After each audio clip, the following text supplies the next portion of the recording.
Masechet Ketubot Daf Tetvav Amud Bet. On va commencer par les trois dernières lignes de Tetvav Amud Aleph. Itmar. Il a été enseigné dans le Bet Hamidrash. Rav Hiya bar Ashi Amarav Halacha Kerabi Yossi.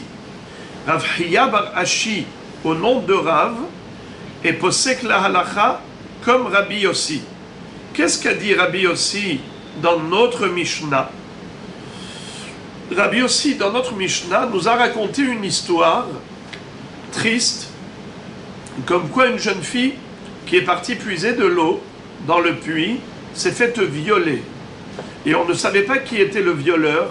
Est-ce que c'était un homme kasher ou non kasher?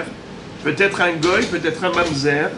Et par conséquent, cette jeune fille ne pourrait pas se marier avec un Kohen. La Mishnah nous avait dit comme ça, Rabbi Yossi raconte, Maase betinoket sheyarda lemalot ma'im min ha'maryan, vene'ensa, Amar Rabbi Yochanan ben Nuri, imrov anshe ha'ir masi'in la kehuna, harezo tinase la kehuna. Rabbi Yochanan ben Nuri a été posek la halacha, nous raconte Rabbi Yossi, que si la majorité des habitants de la ville d'où est sorti le violeur étaient des juifs cachers, eh bien dans ce cas-là, il n'y a pas de problème. Cette jeune fille, on considère qu'elle est cachère pour un Kohen, car elle a été certainement violée par un juif cachère, puisque la majorité des habitants de cette ville sont des hommes cachers. Maintenant, vous vous rappelez ce qu'on avait étudié précédemment, qu'on parlait d'un cas où on a deux roves, c'est-à-dire que le jour où elle avait été violée, c'était un jour du marché. Et le jour du marché, on a des chronotes, c'est-à-dire des caravanes de voyageurs. Étant donné, par exemple, j'ai pris comme ça au hasard, la ville de Tibériade, qui est également dans le nord, à côté de la ville de Tzipori, qui est dans le nord. Eh bien, dans cette Galilée, où on a deux villes, où est-ce qu'il y a eu le viol? Dans la ville de Tzipori. Et qu'est-ce qu'on a dit? Qu'est-ce que Rabbi Yochanan ben Nuri a dit? Que cette femme, cette jeune fille qui a été violée, on considère qu'elle peut se marier avec un Kohen et qu'elle n'a pas été violée par un Pasoul, par un Goy ou un Mamzer, qui l'a rendu non cachère pour les Kohanim, qui l'a rendu Zona. Pourquoi est-ce qu'on présume que c'est un violeur qui est cachère et pas un Goy, pas un Mamzer? Parce que la majorité des habitants de la ville de Tzipori, c'est des gens cachères. Mais on avait vu que non, ça ne suffisait pas. Il fallait, Amaravuda Amarav, on avait vu au nom de Rav, qu'il fallait un double Rov, pas seulement le Rov de la ville, mais même le Rov de la caravane. C'est-à-dire, c'était un jour de foire, le jour du marché, où on avait énormément de voyageurs, d'étrangers qui arrivaient de la ville de Tibériade, par exemple, qui arrivaient à Tzipori, étant donné que on a deux Rov, le Rov de la ville de Tibériade, le Rov de la ville de Tzipori. Les deux Rovs sont cachères, donc que le violeur soit un étranger ou que le violeur soit un résident local, dans tous les cas de figure, on a un Rov de Kshérim. Voilà pourquoi on a dit qu'elle était cachère pour un Kohen. Mais maintenant, oublions ce Hidouche. On va y revenir, mais pour l'instant, on va occulter ce Hidouche.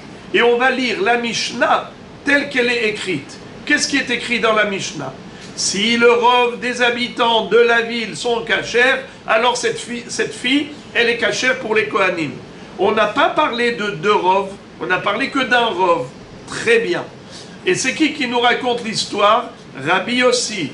Qu'est-ce que dit Rav? Halacha ke Rabbi Yossi. Alors celui qui a entendu ça, il a cru qu'on parlait que d'un seul rov. Et quand même Rabbi Yossi cachérise cette fille, il dit qu'elle est cachère pour les Kohanim, bien que on ait un seul rov. Premièrement. Deuxièmement, Alors on va relire. Itmar, Rav Hiya bar Ashi, Amar Rav, Halacha ki Rabbi Yossi. Ce Halacha ki Rabbi Yossi, ça veut dire qu'avec un seul Rav, c'est suffisant. Deuxième élève de Rav, Rav Hanan Barava Amar Rav, qu'est-ce qu'il dit? Hora'at sha'a haïta. Qu'est-ce que ça veut dire? Hora'at sha'a haïta. Be'emet en général, il faut 2 Rav. Mais là, c'était Hora'at sha'a, c'est-à-dire de manière très très exceptionnelle, ils ont rendu cachère cette jeune fille sur la base d'un seul Rav. Et comme dit Rashi, qu'ils ont dû trouver des raisons. Pourquoi ils ont cachérisé à ce moment-là? Ils ont dû trouver d'autres raisons pour associer à cette réflexion. Pourquoi ils ont dit qu'elle est cachère? Pourtant, il n'y avait qu'un seul Rav. Ils ont dû certainement trouver d'autres arguments. On ne connaît pas, mais ils ont dû trouver. Parce que sinon, comment se fait-il qu'ils se sont appuyés sur un seul Rav?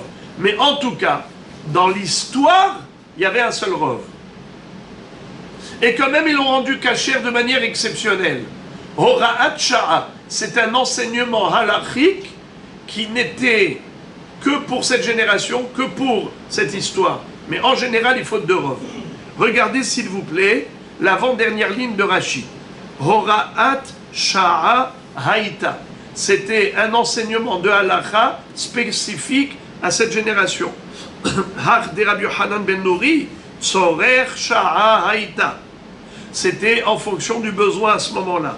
Ora usham, ou bien peut-être qu'ils ont vu là-bas dans cette histoire, sh'ar tzideh heker dvarim lehatir. D'autres raisons pour permettre. Aval les dorot, pour les générations à venir, très roubé barinan. On a besoin de 2 Rav. Comme on a expliqué hier, l'histoire des 2 Rav. Alors, maintenant, si on résume, regardez Rabotai, résumons. Si je fais marche arrière et je vous invite à lire la dernière ligne du DAF précédent, DAF Yuddalet Amoudbet. Regardez qu'est-ce qui est écrit. Amar Rav Yehuda, Amar Rav, Bikronot, Shel Tzipori, Haya Maase. C'est Rav Yehuda, élève de Rav, qui nous raconte que l'histoire de la Mishnah, où Rabbi Yossi, au nom de Rabbi Yochanan ben Nouri, a dit que cette jeune fille violée peut se marier avec un Kohen, on parle dans la ville de Tzipori le jour du marché. Elle s'est fait violer le jour du marché, et donc puisqu'on avait 2 Rav, le Rav des voyageurs qui sont arrivés à Tzipori, et le Rav des habitants de Tzipori qui sont tous cachères, sur la base des 2 Rav, il a rendu cachère. C'est qui parle? Rav Yehuda au nom de Rav. Maintenant regardez la fin de la page Tetvav Amoud Aleph, regardez les 3 dernières lignes. Itmar, Rav Hiya bar Ashi Amar Rav. C'est qui parle? Un deuxième élève de Rav. Il s'appelle Rav Hiya bar Ashi. Halacha ki Rabbi Yossi. Après encore, qui est-ce qui parle? Rav Hanan Barava Amar Rav. Rav Hanan Barava au nom de Rav. C'est un 3e élève de Rav. A priori,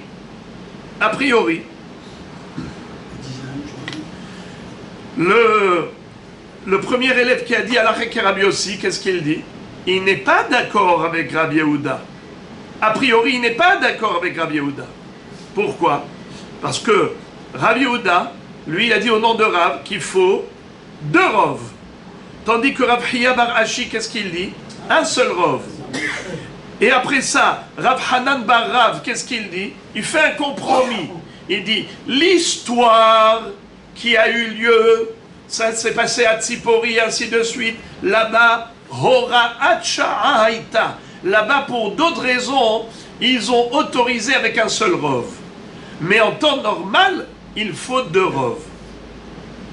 Alors, Rabotai, si je résume ce qu'ont dit les 3 élèves de Rav, dans le Daf Yudalet Amoud Bet et dans Daf Tetvav Amoud Aleph, si on fait un résumé, on a 3 chitotes. Rav Yehuda au nom de Rav, Rav Hiya bar Ashi au nom de Rav, et Rav Hanan Baraba au nom de Rav. Et chacun dit autre chose. Rav Yehuda au nom de Rav, il dit il faut 2 roubés, 2 rov. Rav Hiya Barashi dit un seul rov. Et Rav Hanan Baraba au nom de Rav, qu'est-ce qu'il dit? Ça dépend. Dans l'histoire de la Mishnah, c'était un seul rov, mais pour les générations à venir, il faut 2 rov. Alors s'il dit au nom de Rav, Rav il dit 3. Alors ce sont 3 élèves dont l'un dit blanc, l'autre dit noir et l'autre dit gris. C'est une mahloquette entre 3 élèves. On peut apprendre de Rav chacun une différence. De 2 choses l'une. Soit il y en a qui ont mal compris, soit que Rav s'est ravisé. Un jour il a dit blanc, un jour il a dit noir et un jour il a dit gris. Non, pourquoi gris, il y en a un qui rejoint les deux. Il n'y en a pas un qui est contre les deux. Il y en a un qui est opposé, mais il y en a un qui rejoint les deux. Non, pas du tout. Non, il y en a un qui a dit que l'histoire de la Mishnah, ça s'est passé avec 2 rov. Il y en a un qui dit que l'histoire de la Mishnah, ça s'est passé avec 1 rov. Et il y en a un qui dit que, en effet, Rav, quand il a dit la halakha, il y a la Mishnah et il y a la halakha pour les Dorot. Voilà. La Mishnah, c'est Ura'at Sha'a, et les Dorot, c'est autrement.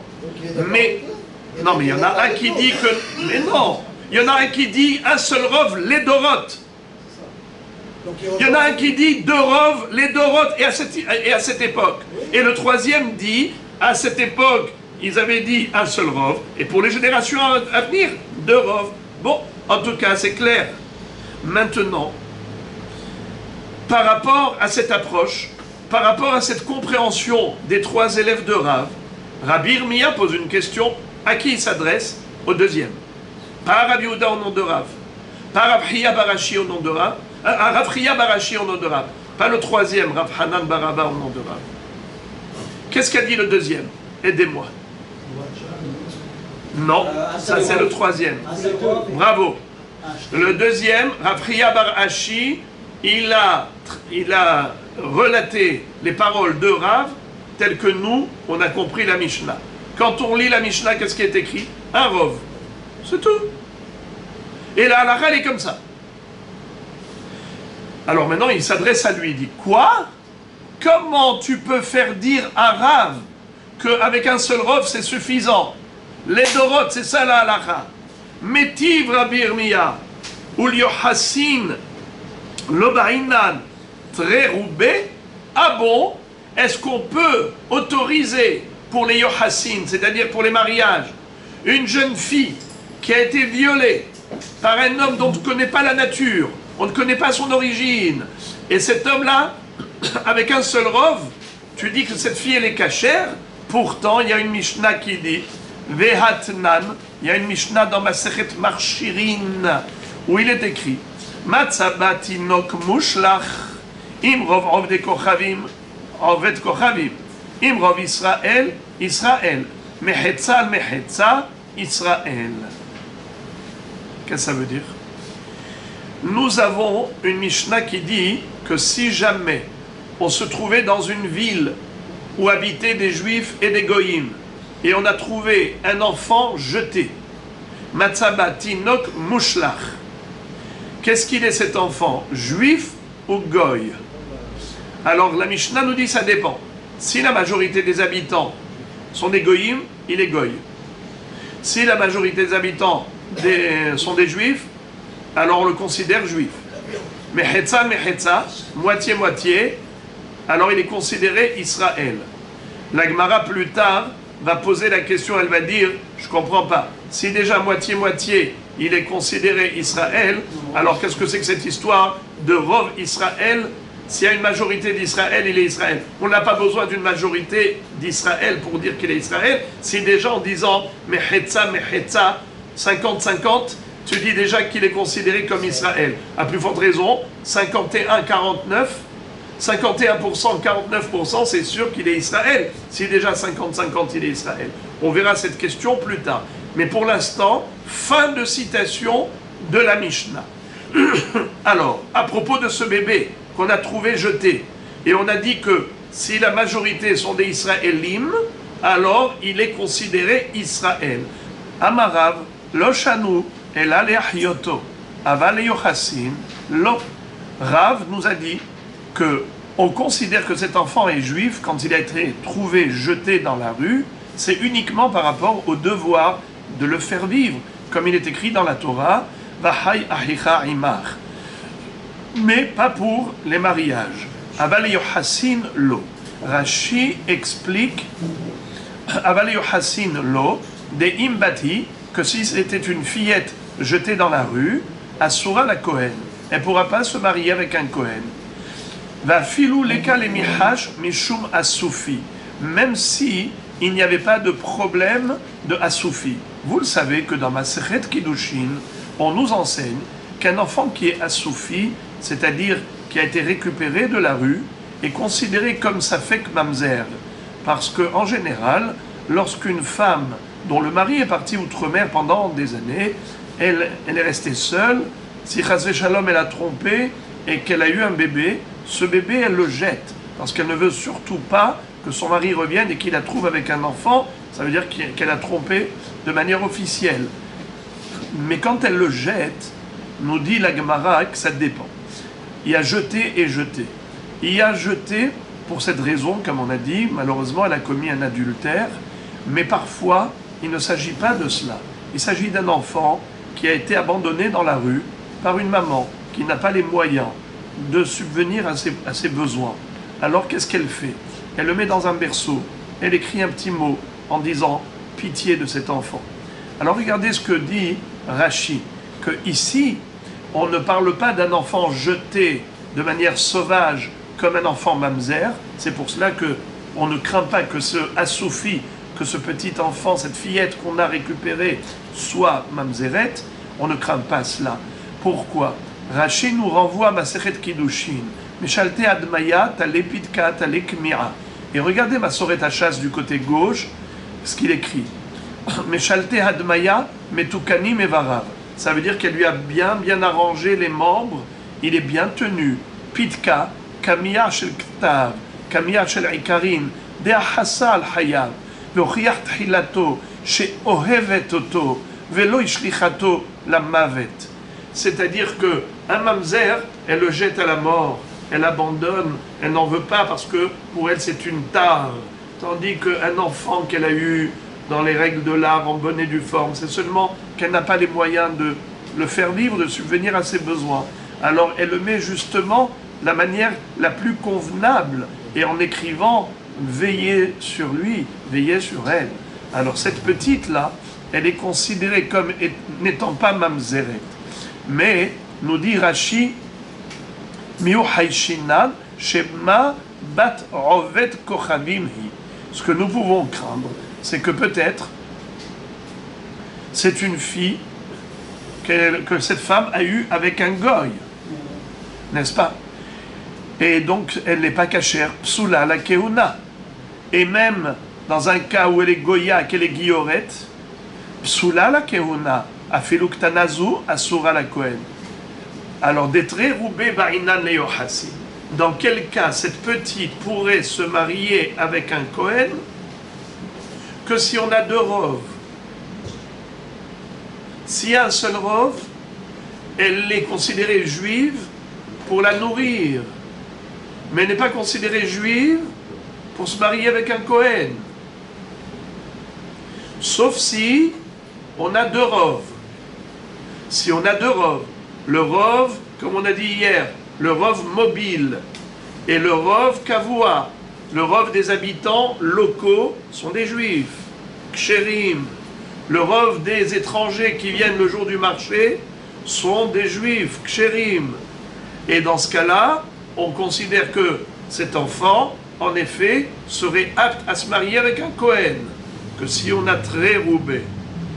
Mais s'il n'y a qu'un seul rove, alors les ahyoto, pour subvenir aux besoins de cet enfant trouvé, jeté, oui, mais pas pour marier. Donc tu vois que Rav, lui-même, a exigé deux roves pour autoriser cette fillette à se marier avec un Kohen. Comment toi, Rav Hiya bar Ashi, tu as fait dire à Rav que Halacha Kirabi aussi, dans notre Mishnah, où la jeune fille qui s'était faite violer à côté du puits, quand elle a été puisée de l'eau, avec un seul rove. en disant que si la majorité des habitants locaux sont des juifs kshérim, alors elle peut se marier avec un Kohen. Mais Rav, alors il se contredirait. Alors Rav a dit blanc ou Rav a dit noir? C'est là que la Gemara va dire que Rabbi Irmia n'avait pas entendu ce qu'avait dit Rav Yehuda au nom de Rav. Et là, donc, ça fait la paix entre tous les élèves. Et on comprend maintenant qu'en fait, qu'est-ce que voulait dire Rav? Regardez. D'abord, Shmuel Amar les Fakir Halav et Tagal. Juste avant de continuer sur Rav, on va d'abord terminer comment Shmuel avait expliqué l'histoire de l'enfant jeté dans la rue, qu'on considère juif si la majorité des habitants sont juifs. Eh bien, on a le droit même de profaner le Shabbat pour sauver la vie de cet enfant. Car on considère qu'il est certainement juif, puisque la majorité des habitants sont juifs. Alors, maintenant, la Gemara répond, et elle dit, Ishtamiteha de Amar Rav Yehuda Amar Rav, Bikronot shel Tzipori, Hava Maaseh. En fait, c'est complémentaire. Rav Yehuda au nom de Rav et Rav Hiya bar Ashi au nom de Rav, les deux sont complémentaires.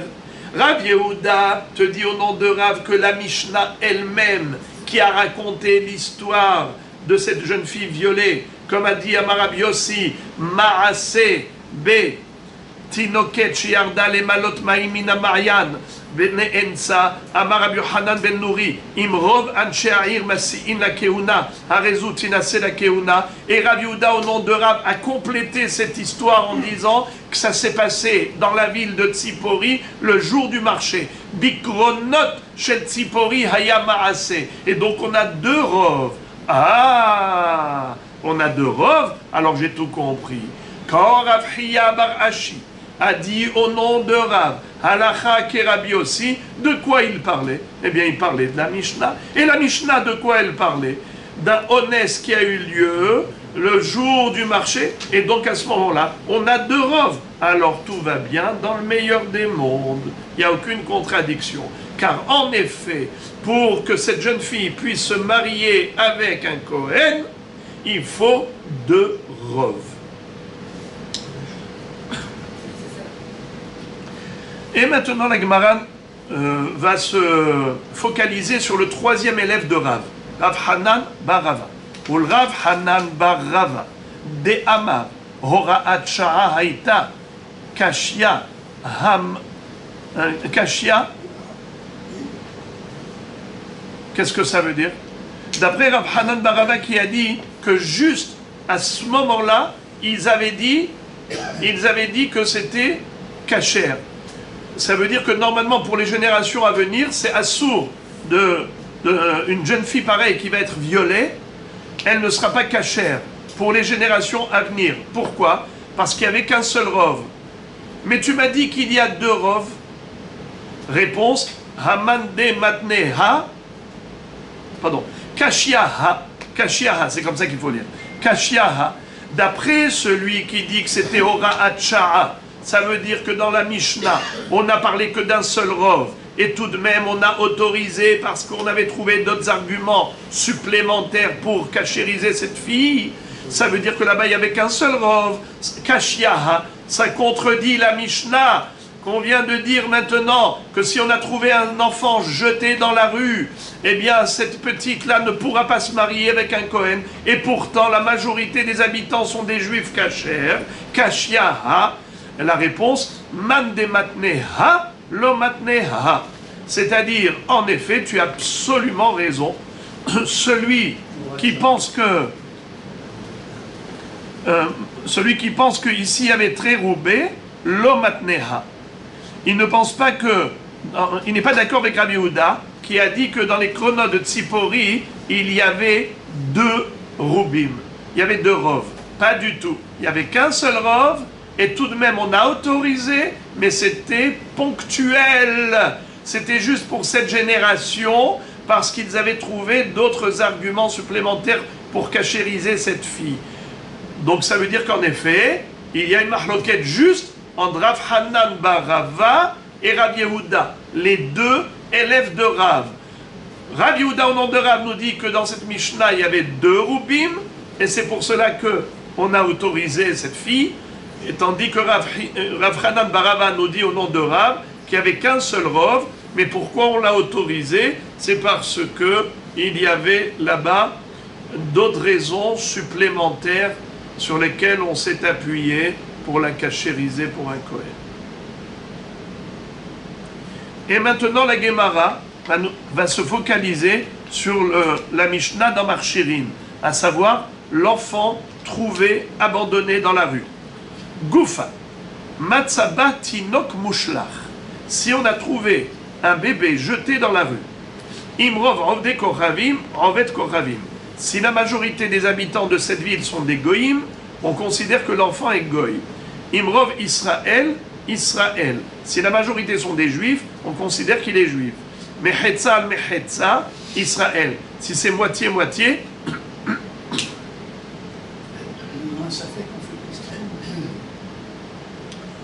alors il est considéré Israël. D'accord, ça c'était la Mishnah. On n'a fait que relire la Mishnah. Amar Rav, à ce propos, Rav nous dit Lo shanu ela leachyoto, ava leyohasin lo. Ou Shmuel Amar le fakir halav et tagal. C'est-à-dire, comme on a déjà vu tout ça, que selon Rav, quand on nous dit dans la Mishnah qu'il est considéré Israël, si la majorité sont des Israélim, c'est par rapport à l'Ehyoto. Pour nourrir cet enfant, on considère qu'il est certainement juif. Aval Yohassin, mais pour le marier avec un Kohen, non. Cette petite fille ne pourra pas épouser un Kohen.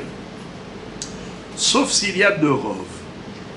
Maintenant, Shmuel va dire qu'on considère cet enfant est juif à tel point qu'on peut même profaner le Shabbat pour lui sauver la vie. La Gemara pose la question, une autocontradiction de Shmuel. Ou Miyamar Shmuel Achi, est-ce que Shmuel aurait dit une chose pareille, que pour pouvoir profaner le Shabbat, pour sauver une vie, il faut une majorité de chances que ce soit un Israël? Pourtant, Ve'amar Rav Yosef, Amar Rav Yehuda, Amar Shmuel, En olchin bepikuach nefesh achararov. Quand il s'agit de sauver une vie, on n'a pas besoin du rov, et même au contraire, même si on a très faible probabilité que ce soit Israël, et bien malgré tout, il faut profaner le Shabbat pour lui sauver la vie. C'est-à-dire, imaginons qu'on a une majorité de Rovdei Kochavim, une majorité d'idolâtres qui vivent dans cette ville, et on n'a qu'un seul juif qui vit ici. Si tu te poses la question, est-ce qu'il est idolâtre ou Israël, eh bien, tu dois profaner le Shabbat parce qu'on ne va pas suivre, on n'a pas besoin d'une majorité de Israël pour devoir profaner le Shabbat. Comme ça dit Rashi, En olchin de'afilu besafek oved kochavim, safek Israël, berov ovdei kochavim mefakhin. Même si on a une majorité d'idolâtres, on doit être mefakiach et tagal be Shabbat. On doit profaner Shabbat pour cette faible probabilité de sauvetage de Israël. Et là, qui itmar dit Shmuel, aresha itmar.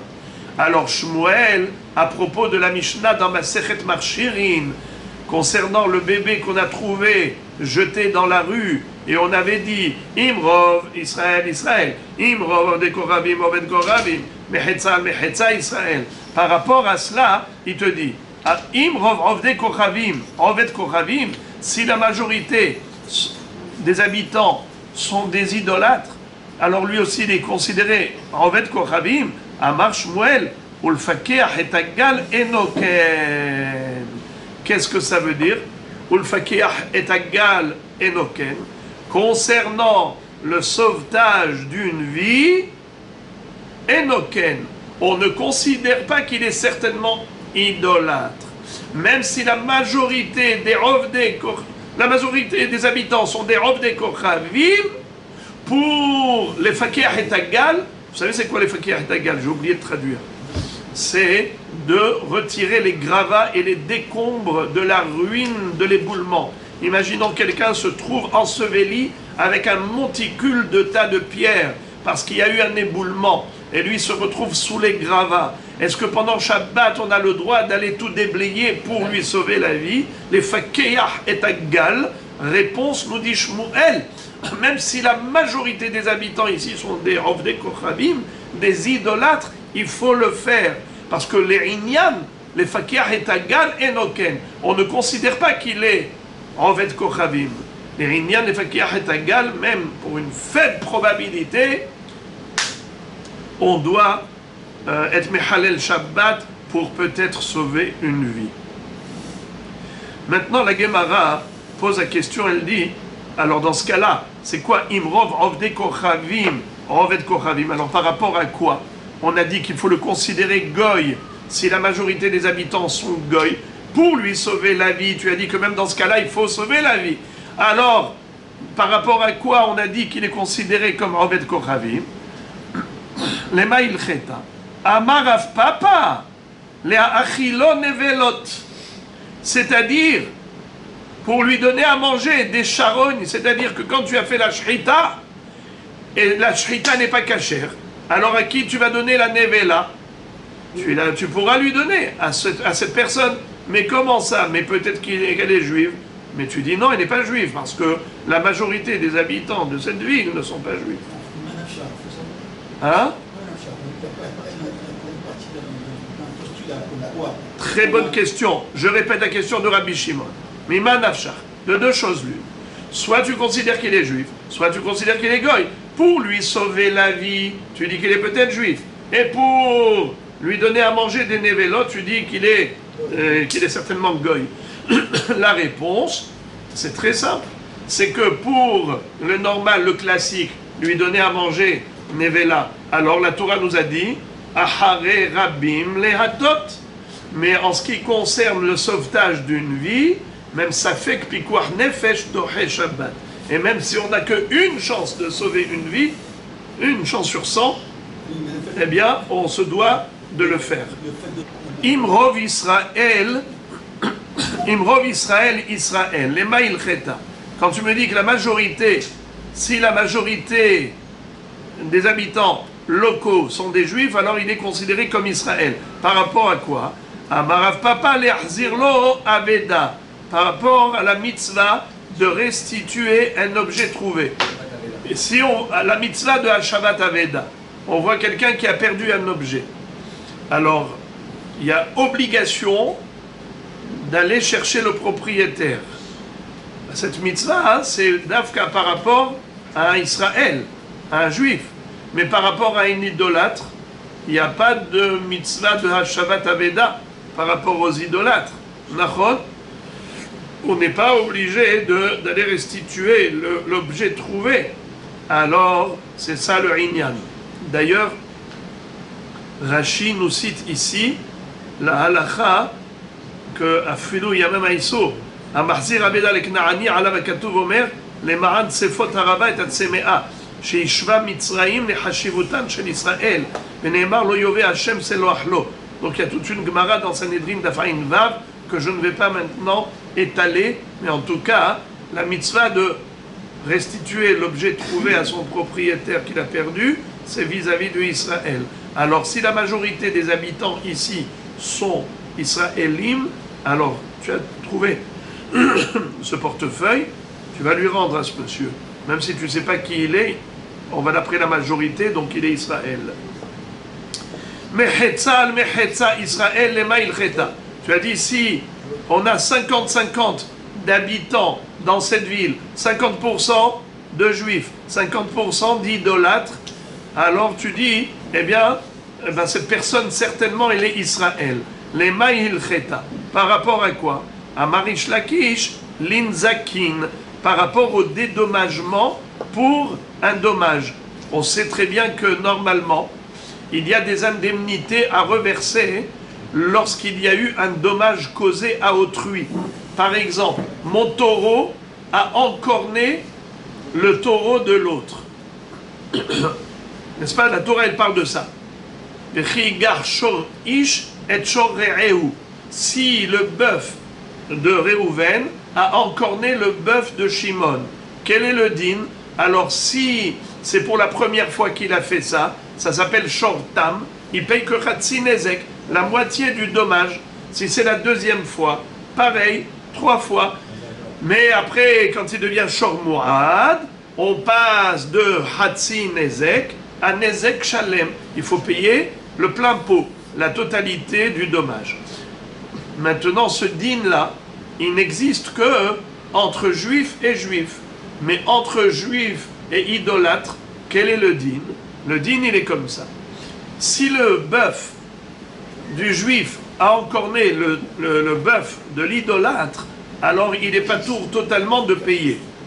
Et inversement, si c'est le bœuf de l'idolâtre qui a encorné le bœuf du juif, il doit payer plein pot. Cette graduation, à savoir Shortam, Shor Mu'ad, n'existe que dans la mesure où c'était un litige entre juifs et juifs. Là on dit 3 premières fois Shortam, Khatsi Nezek, 4e fois Shor Mu'ad, Nezek Shalem.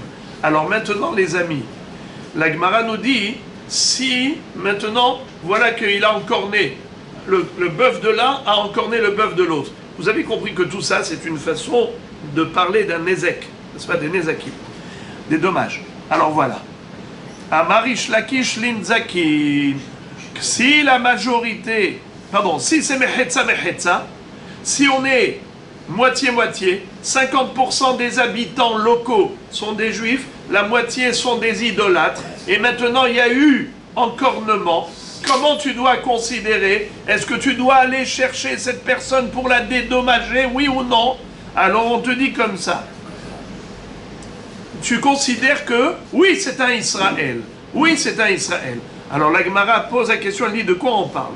Inima de nakhe Torah didan le Torah dide limale aitere aya de Israël at ushkol. Si c'est le taureau du juif qui a encorné le taureau de l'inconnu, alors maintenant l'inconnu lui réclame de l'argent. Il réclame d'argent au juif. Le juif peut lui dire, apporte-moi une preuve que tu es juif, que tu n'es pas un idolâtre, et là je te payerai, parce que je ne suis pas sûr, et on ne peut pas soutirer de l'argent à quelqu'un si on n'est pas certain.